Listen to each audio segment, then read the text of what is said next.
여러분, 혹시 알 수 없는 만성 피로에 시달리거나 아무리 노력해도 빠지지 않는 뱃살 때문에 고민하고 계신가요? 혈당은 점점 높아지고 피부는 푸석해지며 툭하면 찾아오는 변비와 염증으로 고통받고 계시지는 않습니까? 오늘 저는 이 모든 문제의 근본적인 원인을 해결하고 여러분의 몸을 다시 젊고 활력 넘치게 만들 수 있는 기적의 비법을 공개하려고 합니다. 오늘 단 10분만 이 이야기에 귀를 기울여 주십시오. 매일 아침 단 한 잔의 소금물로 여러분의 몸이 어떻게 놀랍게 변화하는지 직접 경험하게 될 것입니다. 이야기는 최근 장수연구소를 찾아주신 대구 달서구에 사시는 72살 김영철 어르신과 수원 팔달구에 사시는 69살 박미경 어르신의 사연입니다. 두 분 모두 오랫동안 만성적인 건강 문제로 힘들어 하셨던 분들인데요. 이분들이 어떻게 매일 아침 마시는 소금물 한 잔으로 뱃살이 줄고 혈당이 안정되었으며 칙칙하던 피부에 생기가 돌고 만성 변비가 해결되었는지 그 놀라운 기적을 지금부터 낱낱이 파헤쳐 보겠습니다. 주변에 건강 문제로 고생하시는 분들께 꼭 공유해 주십시오. 여러분은 혹시 어디에서 이 영상을 보고 계신가요? 대구에서 보고 계신 분 있으신가요? 혹시 수원에서 보고 계신 분은 없으실까요? 댓글로 지역을 남겨주세요. 여러분의 지역과 가까운 곳의 사연부터 먼저 소개해 드리겠습니다. 혹시 아직 구독과 좋아요를 누르지 않으셨다면 지금 버튼을 누르시고 누구보다 먼저 무병장수하는 삶 시작해 보세요. 첫 번째, 당신 몸속 세포는 혹시 돌처럼 굳어가고 있진 않습니까? 많은 분들이 나이가 들면 당연히 몸이 안 좋아진다고 생각하지만 사실 그 이면에는 우리 몸의 가장 작은 단위인 세포의 기능 저하가 숨어 있습니다. 젊을 때는 말랑말랑하고 유연했던 세포막이 시간이 지나면서 마치 돌처럼 딱딱하게 굳어지는 현상이 나타납니다. 여러분의 피부를 한번 꼬집어 보세요. 젊었을 때처럼 탱탱하게 바로 돌아오지 않고 자국이 한참 남아 있다면 이것이 바로 세포가 딱딱해졌다는 증거입니다. 문제는 이것이 피부만의 문제가 아니라는 것입니다. 우리 몸 전체의 모든 세포가 이런 상태가 되어가는 거죠. 상상해 보세요. 주방 환풍기가 녹슬어 제대로 작동하지 않는다면 어떻게 될까요? 기름때는 빠져나가지 못하고 신선한 공기는 들어오지 못할 것입니다. 우리 몸의 세포도 마찬가지입니다. 세포가 딱딱해지면 필요한 영양소와 산소가 세포 안으로 제대로 들어가지 못하고 노폐물은 밖으로 배출되지 못해 세포 안에 고이게 됩니다.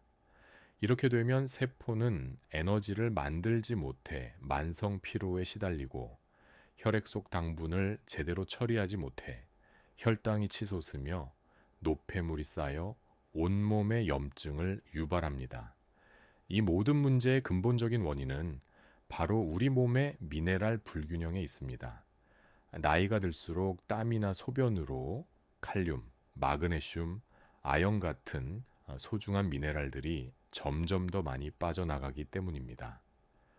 미국의 국립보건원 연구에 따르면 노년층의 약 30% 이상이 주요 미네랄 결핍을 겪고 있으며 이는 세포 기능 저하와 직결된다고 보고하고 있습니다. 목이 마르지 않아도 계속 물을 마시게 되거나 아침에 입맛이 없고 몸이 찌뿌둥하다면 이것은 여러분의 몸이 미네랄 부족을 알리는 경고, 신호일 수 있습니다. 진정한 건강 회복은 세포막의 유연성을 되찾고 미네랄 균형을 맞추는 것에서부터 시작해야 합니다. 그리고 그 가장 간단하고 자연스러운 방법이 바로 매일 아침 소금물 한 잔을 마시는 것입니다. 두 번째, 일주일 만에 뱃살이 사라지고 만성 피로가 해결됩니다. 우리가 음식을 통해 섭취한 포도당은 혈액으로 들어가 세포 속으로 들어가야 비로소 에너지로 전환됩니다.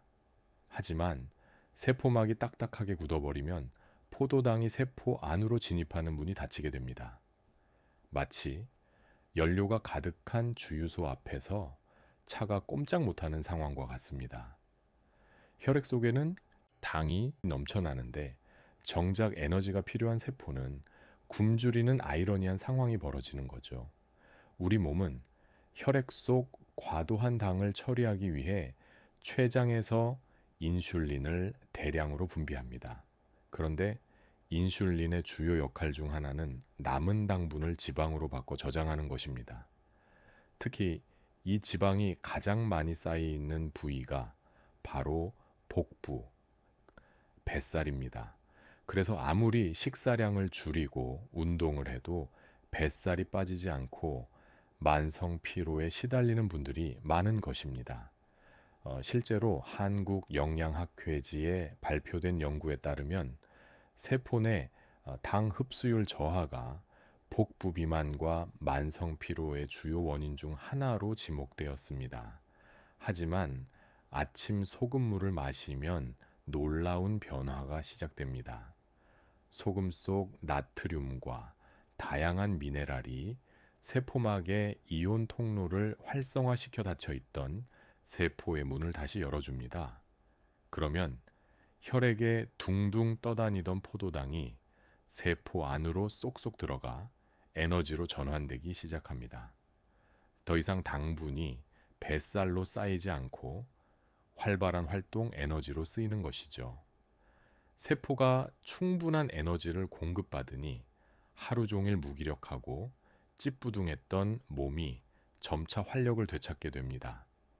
여기서 대구 달서구에 사시는 68, 새 이정숙 어르신의 사례를 들어보겠습니다. 이정숙 어르신은 10년 넘게 알 수 없는 만성 피로와 뱃살 때문에 힘들어 하셨습니다.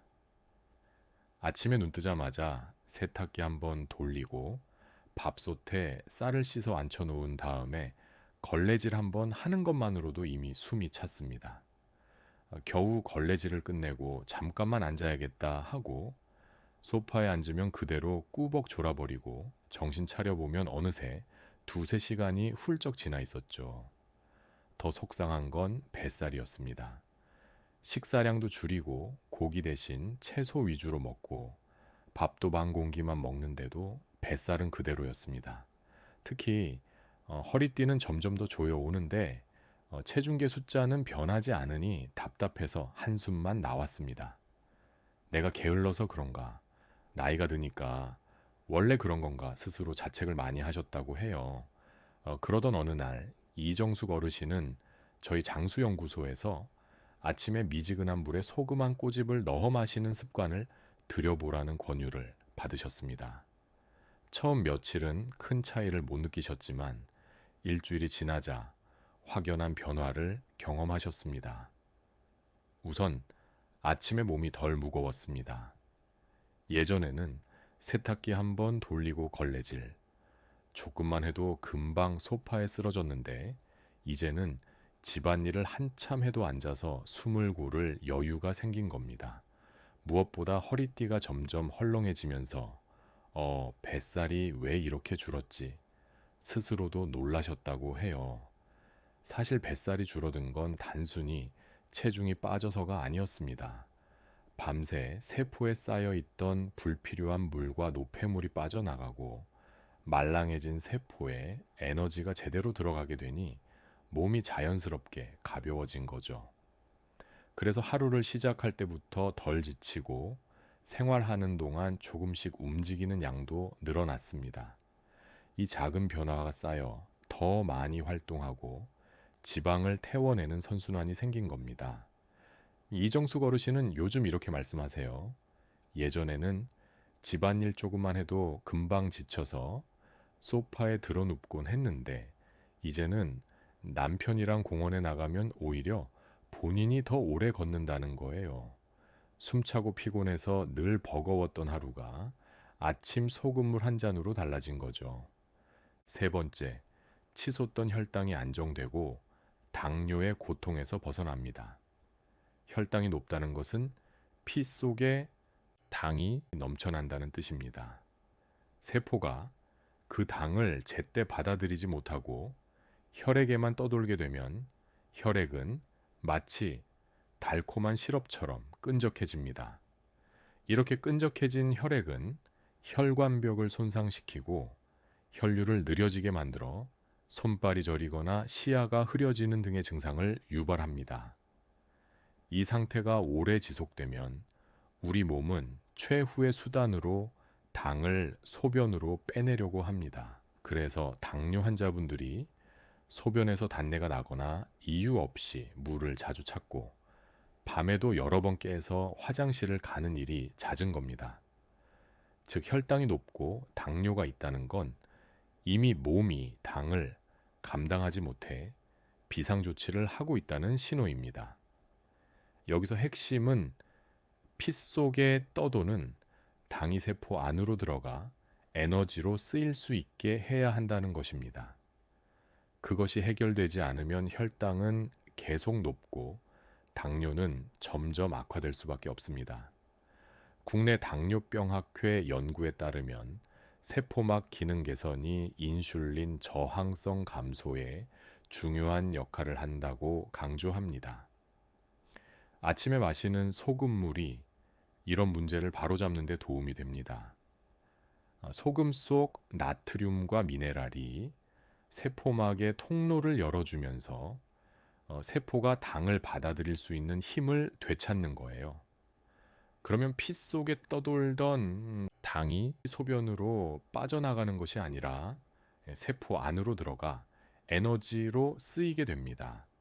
결과적으로 혈당이 안정되고 당뇨로 인한 잦은 갈증이나 잦은 소변 같은 증상도 서서히 완화되는 거죠. 수원 팔달구에 사시는 72살 김영철 어르신은 20년 가까이 혈당 문제로 고생하셨습니다. 공복 혈당이 180에 육박했고 당뇨 합병증으로 손발 저림과 잦은 야간요 때문에 잠 못 드는 밤이 많았습니다. 병원에서는 식단 관리와 운동을 강조했지만 좀처럼 혈당은 내려가지 않았고 매일 먹는 약에 대한 부담감도 컸다고 합니다.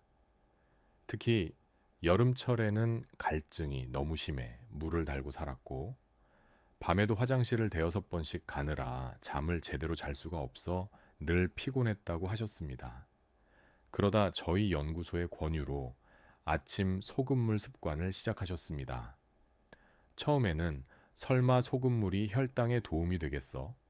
하고 반신반의하셨죠. 하지만 꾸준히 마신 지 3주가 지났을 때 김영철 어르신은 스스로 놀랄만한 변화를 경험하셨습니다. 공복 혈당 수치가 140대로 눈에 띄게 떨어지기 시작했고 손발 저림 증상도 많이 완화되었습니다. 가장 기뻤던 변화는 밤에 화장실 가는 횟수가 두세 번으로 줄어들면서 숙면을 취할 수 있게 되었다는 점입니다. 김 어르신은 밤에 화장실 때문에 안 깨고 푹 자는 게 얼마만인지 모르겠다며 기뻐하셨습니다. 소금물이 몸속 세포의 당 흡수 기능을 정상화시키면서 혈당이 안정되고 몸의 수분 균형까지 되찾아 주었기 때문입니다. 김 어르신은 이제 아침 소금물 없이는 하루를 시작하기 어렵다고 말씀하십니다. 네 번째, 칙칙하던 피부가 맑아지고 얼굴 붓기가 감쪽같이 사라집니다. 아침에 거울을 보면 눈꺼풀이 부어 있거나 손발이 무겁게 붓는 경험 많이들 하시죠? 보통 어제 짜게 먹었으니까 그렇다고 생각합니다. 젊을 때는 이 말이 어느 정도 맞습니다. 나트륨을 과하게 먹으면 몸이 물을 끌어들여 아침에 붓는 경우가 있거든요. 하지만 50대 이후에는 상황이 좀 달라집니다. 세포가 점점 단단해져서 원래 세포 안으로 들어가야 할 물이 세포 밖에 고이게 됩니다. 우리 몸의 수분은 세포 안과 밖, 그리고 혈관 안에 적절한 비율로 분포되어 있어야 하는데 나이가 들면서 이 균형이 깨지는 거예요. 세포가 딱딱해지면서 세포 안으로 들어가야 할 물이 세포 밖 공간에 고여 있게 되거든요.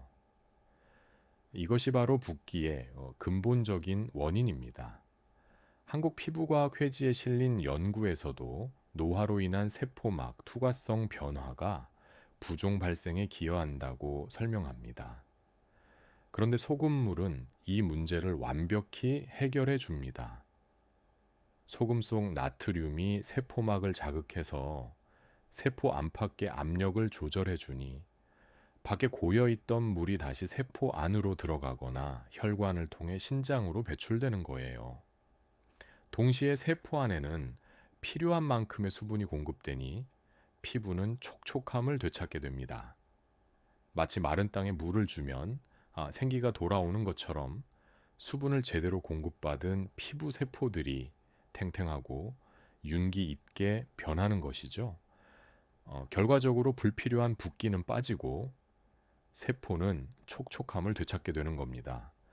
그래서 며칠만 꾸준히 해도 아침마다 붓던 얼굴이 덜 붓는 걸 느끼게 되고 화장이 훨씬 잘 먹는 걸 느낄 수 있습니다.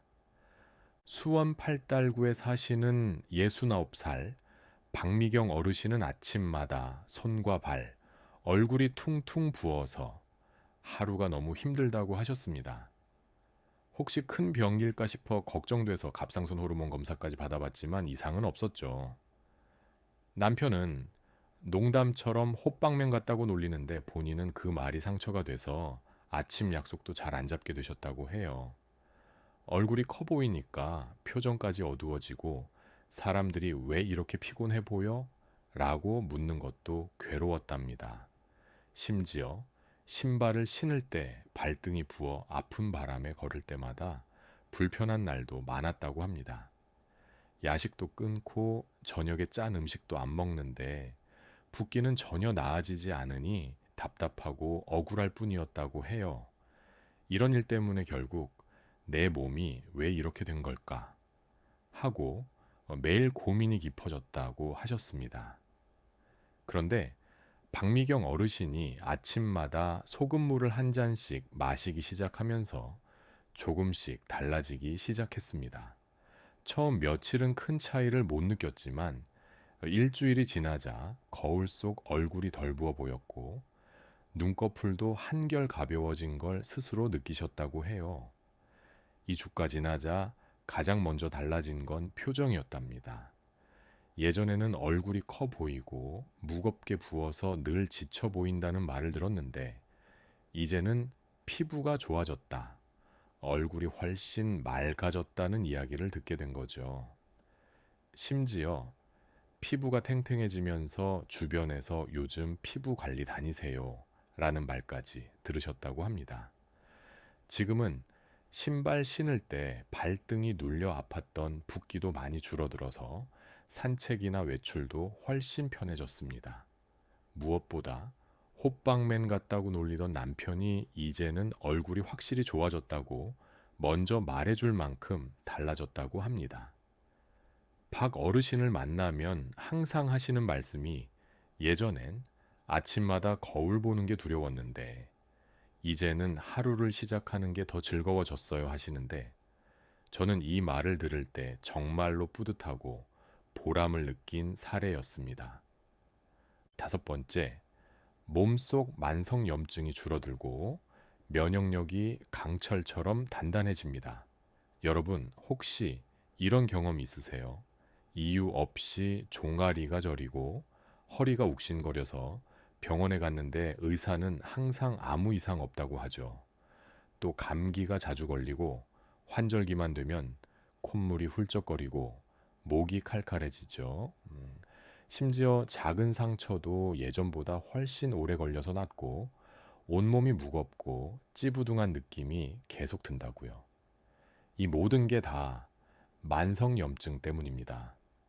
만성염증이 생기는 가장 큰 이유가 바로 세포 안에 쌓인 노폐물 때문입니다. 세포가 점점 딱딱해지고 노폐물을 밖으로 밀어내는 힘이 약해지니 쓸모없는 찌꺼기들이 혈관과 조직에 쌓이게 됩니다. 이때 우리 몸은 이 썩어가는 찌꺼기들을 공격 대상으로 착각하고 백혈구를 보내는데 오히려 옆에 있던 정상혈관과 세포들까지 손상을 입는 거죠. 세포가 정상적으로 작동하면서 생기는 찌꺼기들이 제대로 배출되지 못하고 축적되는 거예요. 이것은 벼룩 하나 잡으려고 초가 삼간을 태우는 격인데 참 난감하죠. 미국 국립환경보건과학연구소에 따르면 세포 내 노폐물 축적은 만성염증 반응을 유발하는 주요 원인 중 하나라고 밝히고 있습니다. 자, 이때 소금물의 미네랄이 몸속으로 들어가면 세포막을 말랑하게 만들면서 이런 노폐물들을 세포 밖으로 쭉쭉 빼내기 시작합니다. 동시에 신선한 영양분과 산소가 세포 안으로 들어가면서 세포가 건강하게 재생되는 것이죠. 염증의 원인이 제거되니 자연스럽게 염증 수치가 떨어지는 거예요. 더 중요한 건 소금물에 있는 아연과 마그네슘이 면역 세포의 기능을 향상시킨다는 겁니다. 평소에 원인 모를 잔병이 있으신 분들은 빨리 걷기 운동과 함께 하면 더 효과가 있으실 겁니다. 저희 장수연구소 환자분 중 한 분인 76살 최병수 어르신은 예전부터 원인 모를 비염을 달고 사셨습니다. 환절기만 되면 콧물이 멈추질 않고 감기라도 걸리면 몇 주씩 기침과 콧물에 시달리곤 하셨죠. 코를 너무 많이 푸셔서 코가 헐어버릴 정도셨습니다. 그런데 아침마다 소금물을 마시기 시작한 뒤로 뚜렷한 변화를 보이셨습니다. 감기 기운이 와도 금방 지나가고 콧물도 훨씬 줄어서 일상생활이 한결 편해지신 거예요. 게다가 작은 상처도 잘 아물지 않아 걱정이셨는데 요즘은 회복도 빨라져서 굉장히 만족하면서 지내고 계시답니다. 최 어르신은 소금물 덕분에 환절기가 두렵지 않다며 주변 지인들에게도 적극적으로 추천하고 계십니다. 여섯 번째, 쾌변의 기적, 지긋지긋한 변비가 거짓말처럼 사라집니다. 변비가 생기는 이유는 여러 가지인데 나이가 들면서 특히 두 가지 문제가 심각해집니다. 첫째는 장 운동성이 떨어지는 것입니다. 장벽에 있는 근육들이 약해지면서 변을 밀어내는 힘이 부족해집니다. 둘째는 수분 흡수 능력이 떨어지는 것입니다. 장에서 적절한 양의 수분을 흡수해야 변이 적당히 부드러운 상태로 나오는데 이 기능이 약해지면 변이 딱딱해집니다. 대한내과학회지에 발표된 한 연구에 따르면 노년층의 만성변비는 장 운동성 저하와 탈수가 복합적으로 작용하여 발생한다고 보고하고 있습니다. 소금물은 이 두 가지 문제를 동시에 해결해 줍니다. 우선 소금물이 위장에 들어가면 장벽을 자극해서 연동 운동을 활발하게 만듭니다. 소금의 나트륨 이온이 장 근육의 수축을 촉진하는 것이죠. 마치 잠들어 있던 엔진의 시동을 걸어주는 것처럼 장 운동을 깨워주는 역할을 합니다. 동시에 소금물은 삼투압 작용으로 장 속으로 수분을 끌어들입니다. 장 안의 소금 농도가 높아지면 주변 조직에서 물이 이동해 들어와요. 이 물이 변을 부드럽게 만들어서 배출을 쉽게 해주는 겁니다.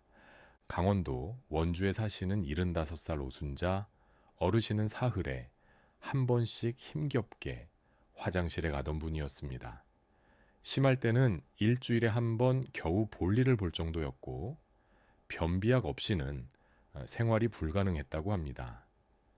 20년 넘게 변비 때문에 고생하시면서 각종 변비약을 다 써봤지만 효과가 일시적이거나 부작용이 심해 오히려 장 기능이 더 약해지는 것 같다고 하셨죠. 그러던 중 저희 연구소의 조언에 따라 아침 소금물 습관을 시작하셨습니다. 처음에는 반신반의하셨지만 3일차부터 확실한 변화를 느끼기 시작했다고 해요. 소금물을 마신 지 열흘 만에 매일 아침 시원하게 쾌변을 보게 되었다는 연락을 주셨습니다. 어르신은 이제 변비약 없이도 화장실에 갈 수 있다는 게 꿈만 같다며 눈물을 글썽이셨습니다. 소금물은 매일 마셔도 내성이 생기지 않고 오히려 장 기능이 점점 개선되는 걸 느낀다고 하시더라고요. 자, 지금까지 소금물의 놀라운 효능을 전부 말씀드렸습니다. 내용이 좀 길었으니 이해하기 쉽게 핵심만 요약해 드릴게요. 아침 소금물 한 잔은 딱딱해진 세포를 다시 말랑하게 만들어줍니다. 말랑해진 세포는 다시 일을 하기 시작해서 우리 몸의 염증과 노폐물을 밖으로 내보내고 몸속에 쌓여있는 당분을 에너지로 바꾸기 시작해요. 그래서 뱃살이 빠지고 혈당이 안정되며 얼굴 붓기가 줄고 염증이 사라지며 변비까지 해결되는 겁니다. 한마디로 세포가 젊어지니 몸 전체가 활력을 되찾는 것이죠. 방금 말씀드린 증상들은 우리가 젊었을 땐 고민하지 않았던 문제인 걸 생각하면 이해하기 쉬우실 겁니다. 그럼 도대체 어떤 소금을 먹어야 가장 효과적일까요? 마트에만 가도 정제소금, 천일염, 죽염, 용융소금, 히말라야, 핑크솔트까지 너무 많죠. 겉으로 보기에는 다 하얗고 비슷해 보여도 소금마다 우리 몸에 미치는 영향은 크게 다릅니다. 어떤 건 미네랄이 거의 빠져 있어서 단순히 짠맛만 내는 경우가 있고 어떤 건 칼슘, 마그네슘, 칼륨 같은 미네랄이 풍부해서 세포 건강을 살려주는데 훨씬 도움이 됩니다. 먼저 여러분이 집에서 김치나 젓갈 담글 때 쓰는 하얗고 뽀얀 정제염은 사실 99% 순수 나트륨이에요. 말 그대로 짠맛만 있는 소금이죠. 물론 이 나트륨이 몸에 해로운 건 아니에요. 깨끗하게 만들어진 좋은 상품이지만 미네랄이 거의 없기 때문에 매일 아침 정제염 한 꼬집 소금물을 마신다고 해서 우리 몸이 좋아지지는 않습니다. 마치 백미와 현미의 차이라고 보시면 돼요. 백미는 맛있고 어느 음식에나 잘 어울리지만 영양소는 대부분 도정 과정에서 사라진 거잖아요. 정제염도 마찬가지입니다. 그럼 천일염은 어떨까요? 천일염은 바닷물을 염전에서 자연 건조시킨 거라 나트륨 외에도 마그네슘, 칼슘, 칼륨 같은 미네랄들이 자연스럽게 남아 있습니다. 나트륨 함량이 85%, 미네랄 함량은 15%여서 색깔도 순백색이 아니라 살짝 회색빛이 도는 게 자연스럽고요. 또 요즘 소금 가격이 많이 올랐지만 그래도 추천드리는 소금 중엔 가격이 가장 싸기도 합니다. 마트에서 1kg에 5,000원이면 살 수 있거든요. 하루에 한 꼬집씩 써도 1년은 쓸 수 있으니 경제적이죠. 솔직히 말씀드리면 처음 시작하시는 분들은 천일염만 써도 충분합니다. 세계보건기구는 정제되지 않은 자연 소금의 미네랄 섭취를 권장하고 있습니다. 그럼 더 비싼 죽염이나 핑크솔트, 용융소금은 뭐가 다를까요? 죽염은 천일염을 대나무 통에 넣고 소나무 장작으로 고온에서 구워서 만든 거예요. 이 과정에서 불순물은 제거되고 미네랄은 더 농축됩니다. 알칼리성도 높아져서 몸의 산성화를 막아주는 효과도 있고요. 확실히 좋긴 하지만 죽염을 만드는 과정이 알다시피 정말 복잡합니다. 대나무를 자르고 그 안에 천일염을 넣고 황토로 입구를 막고 소나무 장작으로 800도에서 1000도까지 올려서 구워야 하거든요. 이 과정을 3번에서 9번까지 반복해서 만듭니다. 그러니까 가격이 비쌀 수밖에 없는 거죠. 핑크솔트는 히말라야 산맥에서 채취한 암염인데 84가지 미네랄이 들어있다고 해요. 특히 철분이 많아서 그 특유의 핑크색이 나는 거예요. 이 소금이 특별한 이유는 2억 5천만 년 전에 바다였던 곳이 땅속 깊이 묻혔다가 산맥으로 솟아오른 지역이라 현재 바다의 오염과는 전혀 상관이 없다는 겁니다. 그래서 미세 플라스틱이나 환경 오염 물질의 걱정이 적죠. 또 철분이 많아서 여성분들이 고려할 만한 부분이 있습니다. 마지막 용융소금은 천일염을 복사열로 구운 건데 직화로 굽는 죽염이랑은 달라서 중금속 걱정이 없고 해수를 완전히 빼낸다는 특징이 있어요. 그래서 그런지 풍부한 미네랄의 생각보다 맛도 깔끔하고 쓴맛이 없어서 좋아하시는 분들이 많습니다. 이런 소금들이 각각 장점이 있긴 하지만 솔직히 말씀드리면 이런 프리미엄 소금들의 효과 차이는 그렇게 크지 않습니다. 물론 좋긴 하지만 천일염의 2배, 3배 효과가 나는 건 아니거든요. 맛소금이나 정제염만 드시지 않는다면 어떤 걸 드셔도 무방합니다. 중요한 건 꾸준히 미네랄을 섭취하는 것입니다. 이제 마지막으로 가장 중요한 내용인 소금물 언제, 어떻게 먹어야 하는지 알려드릴게요. 소금물은 무조건 아침에 일어나자마자 공복에 마셔야 합니다. 왜냐하면 밤새 우리 몸에서 흘러나온 땀과 노폐물들로 인해 나트륨, 칼륨, 마그네슘 같은 중요한 미네랄들이 체액과 함께 몸 밖으로 빠져나가 버리거든요. 그래서 우리가 이 미네랄들을 다시 채워야 하는데 밤새 비워진 위장 사이로 소금물 한 컵이 들어가면 온몸의 세포로 미네랄이 빠르게 채워지기 시작합니다.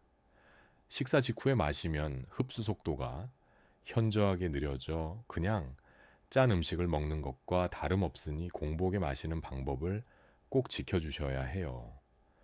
소금물을 먹는 양은 200ml 종이컵을 꽉 채운 정도의 물에 소금 적게 한 꼬집이나 그라인더로 한 바퀴 돌려서 넣으시면 딱 좋습니다.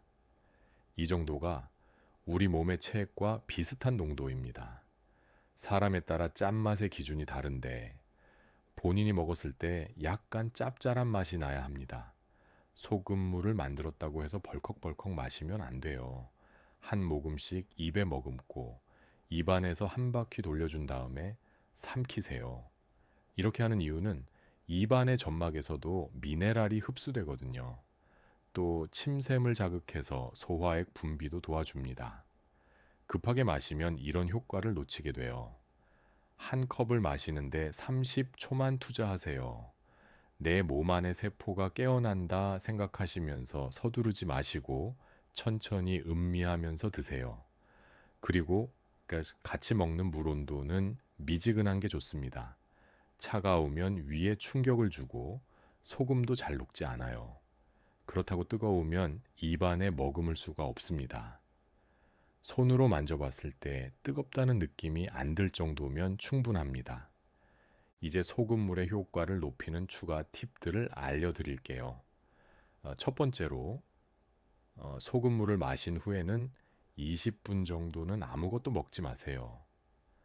소금물이 충분히 흡수될 시간을 주는 거예요.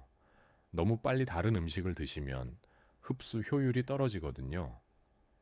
20분이라는 시간이 길게 느껴질 수도 있지만 이 시간 동안에는 가벼운 스트레칭을 하시거나 하루 일정을 정리하시는 시간으로 활용하시면 좋을 것 같아요. 두 번째로는 하루 섭취량을 평소보다 조금 늘리세요. 소금물을 마시면 자연스럽게 갈증이 날 수 있어요. 이건 몸이 수분 균형을 맞추려는 정상적인 반응이니까 이때 물을 충분히 마시는 게 좋아요. 하루에 1.5리터에서 2리터 정도가 적당합니다. 한 번에 많이 마시지 마시고 조금씩 자주 마시는 게 좋습니다. 세 번째로는 매일 규칙적으로 같은 시간에 마세요. 우리 몸은 리듬을 좋아하거든요. 매일 같은 시간에 마시면 몸이 그 리듬에 맞춰서 더 효율적으로 흡수하고 활용하게 됩니다. 알람을 맞춰 두시는 것도 좋은 방법이고요. 처음에는 까먹기 쉬우니 스마트폰 알람이나 메모를 활용해 보세요. 네 번째로 가장 중요한 건데요. 최소 3개월은 꾸준히 하세요. 세포막이 변화하고 몸이 적응하는 데는 시간이 필요해요. 하루 이틀로는 큰 변화를 기대하기 어렵거든요. 최소 3개월, 가능하면 6개월은 꾸준히 해야 확실한 효과를 볼 수 있어요. 처음 한 달은 큰 변화를 못 느끼실 수도 있지만 포기하지 마시고 꾸준히 계속해 보세요. 마지막으로 소금물을 시작하신다면 이 주의 사항을 꼭 들으셔야 합니다. 안전이 가장 중요하니까 꼼꼼히 들어보세요. 먼저 고혈압 약을 드시거나 신장 질환이 있으신 분들은 반드시 담당 의사와 상의하고 시작하세요. 소금물 자체가 나쁜 건 아니지만 기존에 드시던 약물과 상호작용할 수 있거든요. 특히 신장 기능이 많이 떨어진 분들은 더욱 주의가 필요해요.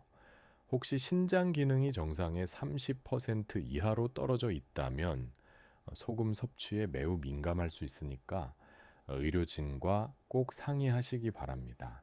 그 다음에 소금물을 시작하면 처음 3일에서 5일 정도는 소변을 더 자주 볼 수 있어요.